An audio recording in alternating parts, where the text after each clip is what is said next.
Say what you want about Black Ops 6 Zombies, but the mode has received constant updates since launch, including the 1-2 punch of Citadel de Mort in December and the Tomb in January. Back-to-back round-based maps, Treyarch has come out of the traps flying. In contrast to the bombardment of patches, I like to take my time with the new Zombies experience before coming to any conclusions. Feel it out, let it sit, and breathe like a glass of fine wine. Fucking red wine by yourself is the absolute fucking business.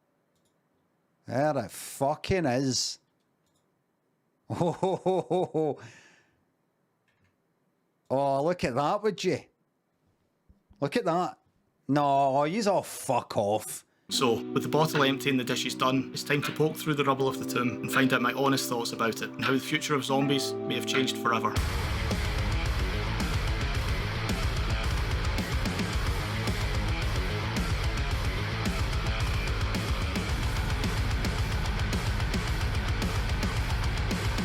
I had low expectations for Season 2 of BO6 Zombies. With Citadel de Mort launching during Season 1 Reloaded, I assumed we'd get a few limited time modes, and if lucky, some new intel. The traditional post-launch schedule for round-based zombies has always consisted of 4 DLC drops spaced across the year, and I expected that to continue in BO6. However, Treyarch threw a curveball during the 115 day celebrations on the 15th of January, revealing that the Tomb, Black Ops 6's second post-launch map, would arrive before the end of January. Don't think anyone anticipated another map arriving so soon. If you'd asked me a few months ago, I'd have probably made the conservative estimate that the first DLC map would land in January or February. We've had 2 maps in BO6 and the amount of time it took Black Ops 3 to have 1. It reminded me of Kevin Drew's comment at CODEX regarding Citadel de Mort's quick turnaround. Because you might have mentioned a third map today, Kevin. Yeah. Did you hear that? I heard that, and my Okay. chat were like, wait, did he say that? Yeah, we said it.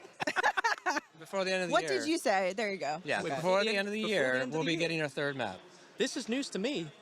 I did not know this. We broke news on the COD pod. Heard it here first. It keeps happening. Also Oh my on the gosh. next broadcast. I So think, yeah. Wow. Over the next year, when we say we're all in on round-based zombies, I think you're gonna feel that. It's interesting looking back at it. While the signs are positive, I'm still not going to assume every season has a new map, and I understand why Treyarch isn't explicitly confirming it one way or the other. If you've been following zombies for a while, you know how quickly everything can change. The last thing anyone wants is another faction situation. The potential of more than 4 post-launch maps is exciting, but I have a few reservations. We may lose some of the polish, detail and flair expected of a round-based zombies map. Personally, I don't mind waiting for each round-based map like we used to, as long as we know ahead of time. But we're in a vastly different gaming landscape now. Despite charging a premium, Black Ops 6 is a live service title, which means updates, updates, updates. Treyarch has struggled with supporting zombies in a live service environment in the past, and continues experimenting with mixed results. I'm not convinced the mode can be part of an ongoing game without changing too much of what makes zombies zombies. Outbreak was the best attempt we've seen so far, a mode that can be constantly updated between round-based maps. Granted, there were some less than ideal content droughts during Cold War, but it was the first bite of the cherry, and Treyarch's involvement in Vanguard likely interfered with development. A well-planned Outbreak mode could be the answer, but it would require a lot of work, not to mention time, something you have very little of when working on modern Call of Duty. Despite having 2 new maps already, there's plenty of time left for more Black Ops 6 Zombies content, so evaluating the post-launch support at this stage of the game's life is pointless. Hindsight is everything. Maybe we'll look back and discover that the quantity of maps reduced the quality, or perhaps it's precisely what was needed. I applaud Treyarch for doubling down on round-based zombies regardless, and I hope it works out, something we were all crying out for. The blog post from 115 Day gave us some statistics regarding the completion rate for main quests in BO6. Since Directed Mode went live, the average main quest completion rate has more than doubled from 3.38% on the 14th of November to 8.23% in January. This is good news. Although 8% is still low, it shows that the work on Directed Mode wasn't in vain. It's not easy to increase engagement without compromising the essence of zombies, so the best way to do it is to use an additional mode to drive in new players, instead of tampering with the core experience. Treyarch mentioned that it wants to continue working on attracting players to complete the main quest. The easiest way to increase the completion rate is to create a reward all Call of Duty players will want to unlock. Take one of the fanciest upcoming skins out of its bundle and make it a main quest reward, and that number should jump up, regardless of the quest's difficulty. Apart from making the rewards more attractive for newcomers and casuals, I'm unsure what else Treyarch can do without alienating hardcore players. We support the endeavour to grow the Zombies community and increase the quest completion rate, but at some point you have to shut the doors and focus on everyone sitting on the bus. Directed Mode and Liberty Falls have welcomed many new players to the mode. It's time to show them why so many of us are still here after over 15 years. Ramp up the focus on unique gameplay opportunities and risky new ideas. Deliver mystery and intrigue with hidden areas and secrets. Hell, sprinkle in some ciphers. Double down on the best parts of Zombies, and I guarantee those newcomers will be as desperate for more as we are. Tomb gets us right into the action from the off, similarly to Liberty Falls. The dig site is expansive, with tiered scaffolding and mounds of dirt offering different levels of elevation. As we descend deeper into the tomb, we reach the subterranean temple, which hosts the door to nowhere, a teleporter to the Dark Ether Nexus. Visually, the map is top notch. Everything about it pops, be it the sun-dried dirt of the dig site, the isolated depths, or the flurry of colour in the Dark Ether Nexus. The Nexus marks the first time the Dark Ether has been a playable area in Black Ops 6, and it's nice to see it back. Modern Warfare Zombies kicked the arse out of the purple crystallised version of the Dark Ether, but the inclusion of natural elements like plants and spores makes it feel more alive, as do the eyes that peer out of the darkness and quickly disappear as you get closer. These are tiny details, but they give Zombies flavour that other modes in Call of Duty lack, and if you want to talk about flavour,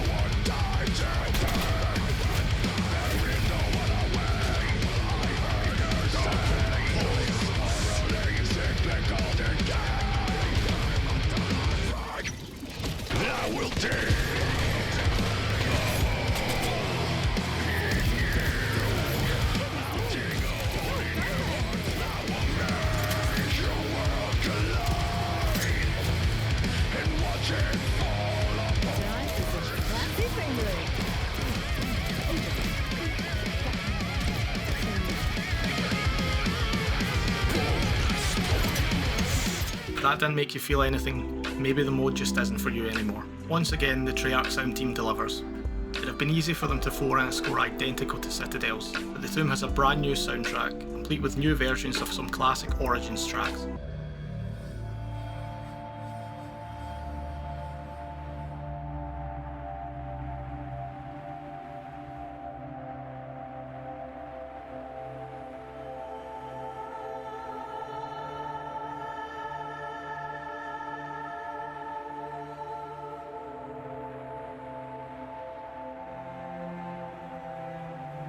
The Tomb makes BO6's core gameplay shine. It's incredibly fun setting yourself up to just kill zombies like the old days. Fast travel points are well located, as are the armoury and crafting tables, and thanks to its slightly smaller scale, there are no wasted areas. Each room of the map varies in width.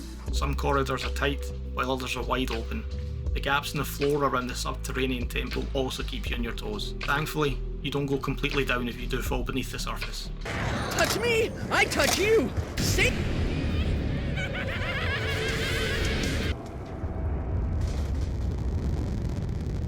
Oh!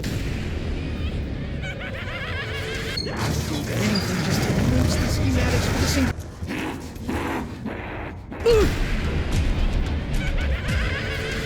To the joy of some and the disgust of others, the Ice Staff from Origins returns as the map's wonder weapon, and it looks better than ever.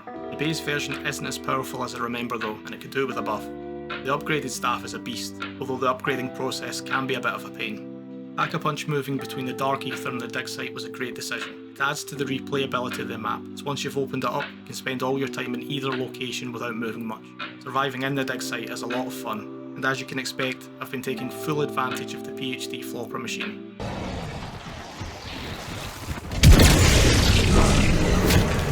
The zombie designs for the Tomb are exactly what you'd expect of revenants from a crypt buried below multiple civilizations. Some are more skeletal than fleshy. So far, the zombies' designs between each map have been exceptional. They showcase the flexibility of zombies. On one map, we have scientists and experiments gone wrong.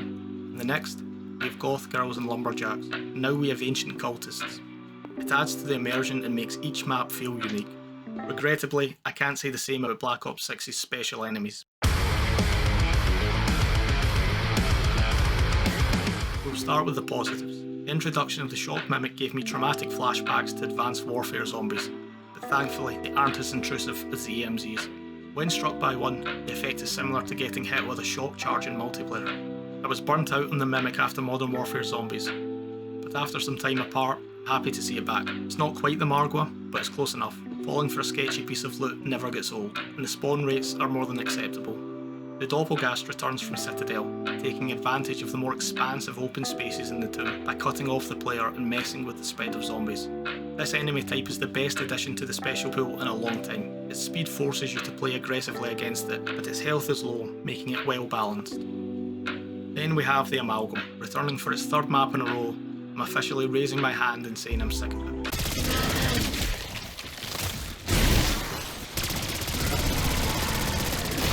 Those fleshy fuckers take forever to die. Weaver isn't kidding. Fuck me. Regardless of the weapon you use, you need to sink a ton of bullets into it. In Terminus, it was brand new, and the Beam Smasher slowed it down efficiently. The swords in Citadel freshened up encounters with it by letting us counter the grab attack with a parry. Unfortunately, on the Tomb, the Amalgam has no redeeming qualities. Unless it gets a major rework, I'd be fine if we never see it again. Having two enemies that grab the player is a big issue. The grab attack can feel unfair in the best of times, so increasing the chances of it happening without providing players with a counter results in frustration. We also can't seem to shake the Vermin, and for me, they've worn out their welcome since they feature heavily in every Black Ops 6 map. I don't mind seeing them pop out of zombies occasionally during standard rounds, but we desperately need a new enemy for max ammo rounds. Hellhounds, monkeys, something new, anything. Perhaps the greatest sin the Tomb indulges in is its over-reliance on all of these enemy types. Even the main quest predominantly tasks players with killing them during the Trials of the Damned. Mixing up the special and elite enemies between maps makes each zombie's experience distinctive. Treyarch using these previously established foes so much does dampen the Tomb a little. However, to think about it differently, if the price we pay for more than 4 post-launch maps is enemy reuse, it's a sacrifice worth making in my opinion. I just wish we had more unique elite and critter enemies. Hope Treyarch kept this in mind when planning out each map, and if so, we'll surely encounter new variants of each enemy type in the mansion. After Citadel's short but sweet main quest, I hoped for something lengthier in the Tomb. Unfortunately, it's another short one with a formulaic approach. Build the wonder weapon, upgrade it, do a few additional steps, complete the boss fight. This is why I feel a little apprehensive about more than 4 DLC maps. Not every main quest should be a 20-step epic, but I miss having the longer ones, even if there's some trivial steps thrown in there like flipping the rounds or killing X amount of zombies. The more complex the quest, the longer it will take to implement and test, and I'd imagine Treyarch is on a very tight schedule. Again, it's one to wait and see. Perhaps they've prepared longer quests in the future. Although short, the steps themselves are all pretty decent. In particular, the frozen ethereal lantern step is clever. I always enjoy a timed challenge, and the punishment for failing isn't so frustrating that you curse the RNG of the flames if you mess up. The only real steps between upgrading the ice staff and the boss fight are the previously mentioned Trials of the Damned. 4 challenges focus on the various enemy types. With growing resentment towards the repetition of enemies like the Amalgam, the timing could not have been worse. And finally, we have the boss fight. It starts well. The symmetrical arena is a novel environment, and the first 4 phases are great tests of awareness, manoeuvrability, and zombie killing. The laser beams the Sentinel artifact fires can be lethal, but you have a lot of cover and can slide under them with relative ease. The problem is once you enter the 5th phase, the fight collapses with an onslaught of special enemies, including the ones enhanced by the Sentinel artifact, that essentially one-hit kill you.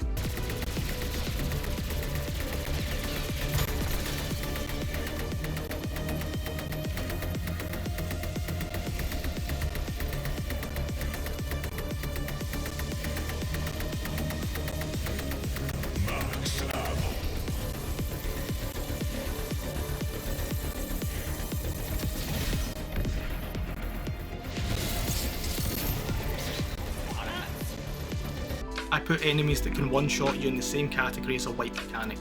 They can enhance a boss fight, they should be used sparingly. In the case of the Tomb, the use of them destroys an otherwise great boss fight. It builds up from a tame amount of enemies in Phase 1 to a dangerous amount in Phase 4. From that point onwards, it's unmanageable chaos reminiscent of Modern Warfare Zombies, where you can't tell what's damaging you or how much damage you're taking.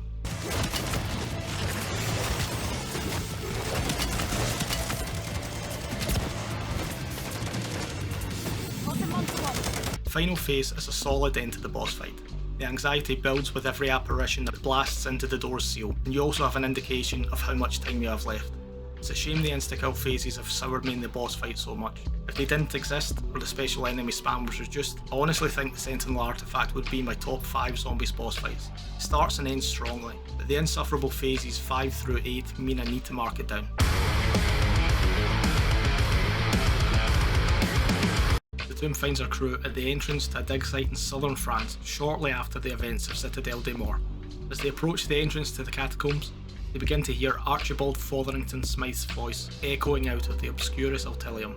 Although it sounds like he may be talking to the crew at first, you're actually witnessing the echoes of his journey to retrieve the artifact on behalf of Alistair Rhodes in the 1900s. Safe to say that Archibald was unsuccessful in his mission, instead becoming mimic food. Poor guy. The crew discovers pieces of the fabled Staff of Ice and combines them inside the Dark Ether. The staff is a powerful remnant of the Ether and helps them secure the Sentinel artifact after defeating its defense mechanisms. With their mission complete, the crew carries the device and escapes. Sam informs the crew that to activate the artifact, they must travel to West Virginia, and she is prepared for their arrival at the mansion site in Liberty Falls. It certainly isn't a very memorable ending. The crew are suspiciously quiet when retrieving the artifact, and Sam's projections are like something out of a Modern Warfare campaign cinematic. However, after slowing everything down and reading through the files Sam displays, I reckon this may be the most layered Dark Ether cutscene we've had. There are some big revelations. Cortifex and the Dark Ether Elder Gods have a history with the Sentinel artifacts. Liberty Falls founder Josiah Shem was in charge of a cult operating out of the area. It's likely no coincidence that Project Janus selected Liberty Falls as the site for one of their facilities. The names of the power-ups can be seen during Sam's briefing, which suggests she provides us with them. Considering the power-up announcer is still the Forsaken, this raises further questions about Sam's true intentions. Not that we weren't already suspicious. Eagle-Eye players also noticed cries for help throughout Sam's presentation. Several of these phrases appeared on the walls of Liberty Falls. Call me crazy, but it seems Weaver and Co may be about to stumble into a trap. Sam is not to be trusted, Panos is out for revenge, Eddie is still missing, and the activation of the Sentinel artifact can only lead to further problems down the line. Despite the cinematic being a downgrade, the Tomb ending does pose some interesting questions and effectively sets up the mansion map. I find myself conflicted with the way Black Ops 6 is handling some of its storytelling and lore so far. My biggest issue is that it feels like it's been moving at a snail's pace since Terminus. Of course, the voice acting strikes in forthcoming COD 2025 may play a factor, but that doesn't mean the lore should also suffer. It's there to build solid foundations for the big story beats, but currently, it feels so scattershot. Archibald is a throwaway character, so seeing so much attention put on him in the intel is frustrating. Citadel also suffer because much of its intel was focused on the Owl. We already have umpteen other characters that need to be fleshed out, and I wish they had taken priority, regardless of how well written the bumbling archaeologist was.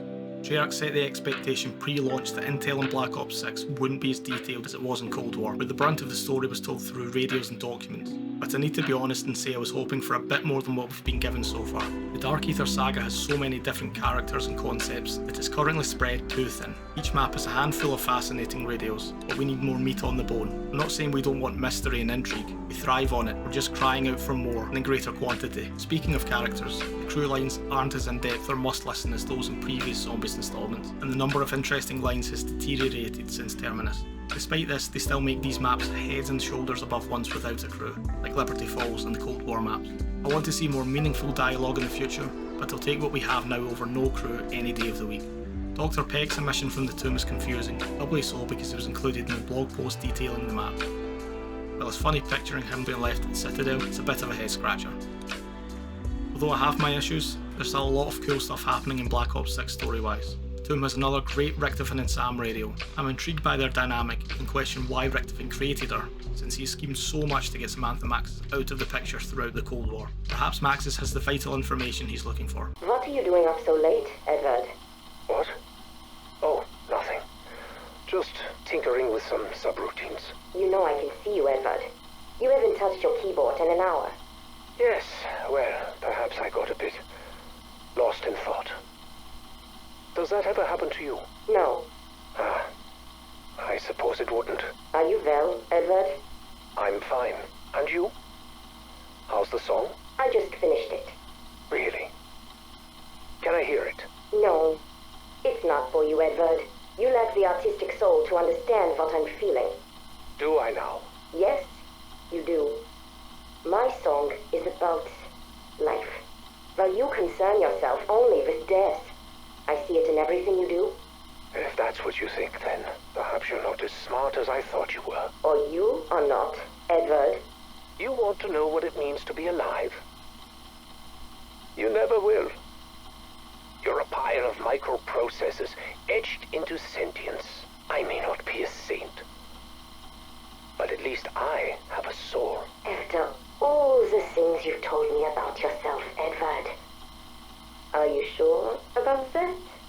Those last few lines are phenomenal. With so much hostility between the two, it's not hard to see why Sam chose to chase after Richtofen in the Liberty Falls cinematic. Sam appears aware of the past shenanigans with Eddie's soul, which means Maxis' memories may be the key to everything. Richtofen isn't the only one feuding with Tin Can Sam. Ravanov's conversation with the machine was also tense. The Russian remains one of the best new characters in Zombies, and despite being free of the French syndicate, he still struggles to accept Samantha's sacrifice. What was she like, Sergei? Who? Oh. Her. I don't mean to pry. It's just that I have her memories. I talk like her. I don't know what it was like to be around her. Why do you care? Because we need to understand each other if we are to work together, Sergei. I need to understand how you felt about her. It is complicated. What happened to you after she left? Well, after she abandoned us, you mean? I thought she sacrificed herself. Different words, same outcome. They're not the same. They are. We are here and she is gone. What else is there to say? Sergei, please. This is important. We need to trust each other. Why? So I can pour my heart out to you, and then you can turn around and do the same thing she did? No, of course not. You want to know what happened when Maxis left? I lost myself. The moment after her sacrifice, I turned my back on everything she stood for. Does that tell you what you need to know about me? I'm sure she would understand, Sergei. She would... She would what? You said it yourself. You might have her voice. You might even have her memories. But Sam, hear me when I say this. You are not her.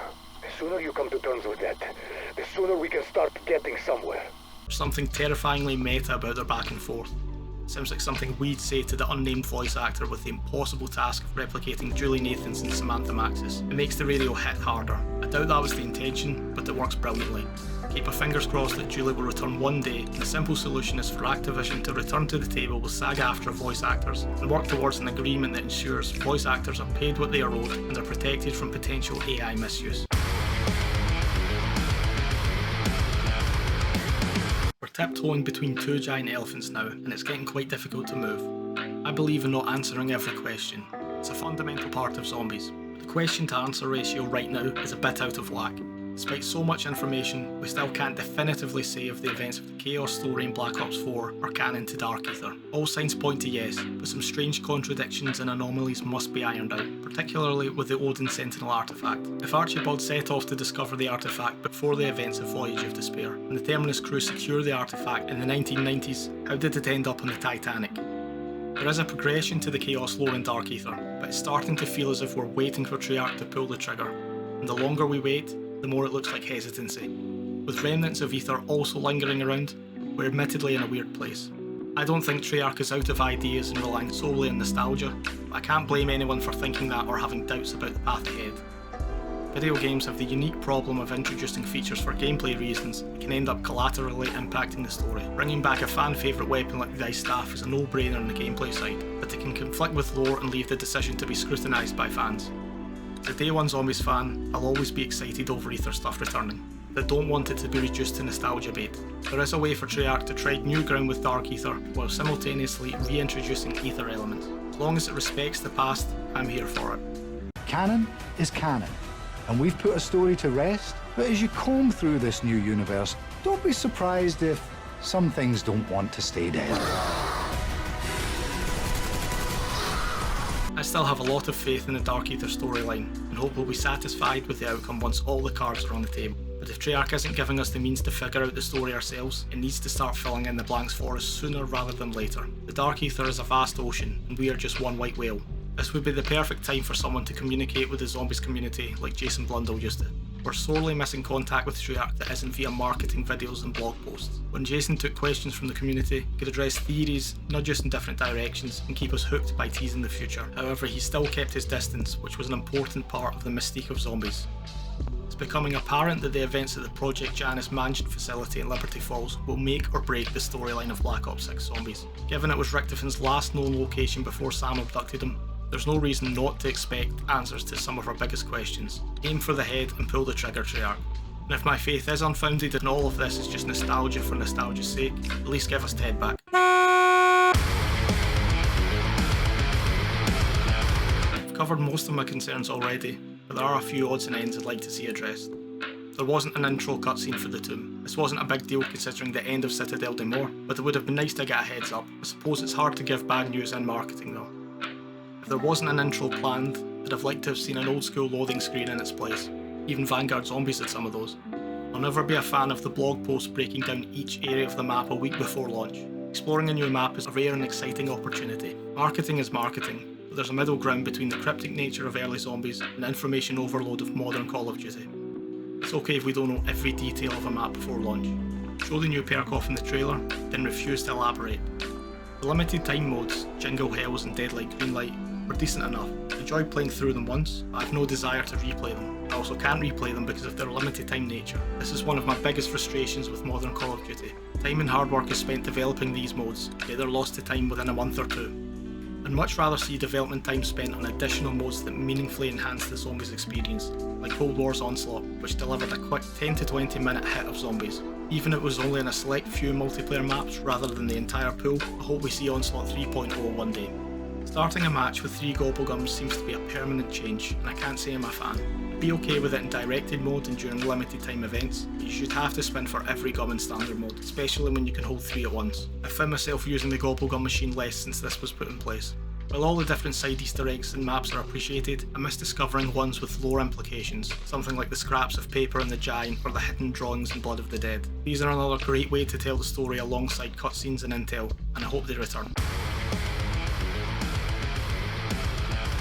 For every step forward the tomb makes, there's a frustrating step backwards to match. It's a gorgeous map that puts survival gameplay at the forefront, complements Black Ops 6's systems, and is highly replayable, yet I can't help but notice the missed potential. The main quest is short, it's dependent on repetitive special enemies, and the narrative wobbles. I fear that Treyarch may be pulling itself in too many directions. If more than 4 post-launch maps are on the cards, I can overlook many of the tomb's misgivings, although it leads to an important discussion about quantity over quality. If the Zombies developers were able to spend longer working on the tomb, could it have reached that potential?